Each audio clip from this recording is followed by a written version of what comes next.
വയനാട് ജില്ലയിലെ പാചകവാതക ഉപഭോക്താക്കളിൽ 96,380 പേരാണ് ആധാർ നമ്പറുകൾ ബാങ്ക് അക്കൗണ്ടുമായി ബന്ധിപ്പിച്ചത്. എന്നാൽ പലർക്കും സബ്സിഡി ലഭിക്കുന്നില്ല.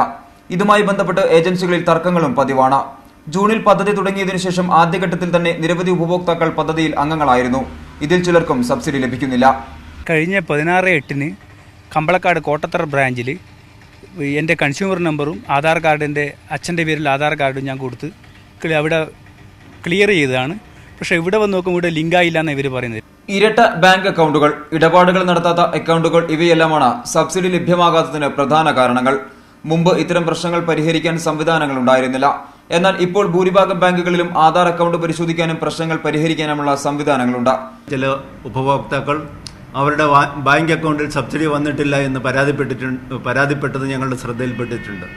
ബന്ധപ്പെട്ട ഗ്യാസ് ഏജൻസിയിൽ നിന്നുള്ള വിവരങ്ങൾ ശേഖരിച്ച് അതിന് പരിഹാരം കാണുന്നതിന് വേണ്ടിയിട്ട് അവരുടെ അക്കൗണ്ടുള്ള ബാങ്കുകളുമായിട്ട് ബന്ധപ്പെടുകയും അത് പരിഹരിക്കുന്നതിന് ആവശ്യമായ നിർദ്ദേശങ്ങളും കൊടുക്കുകയും ചെയ്തിട്ടുണ്ട്.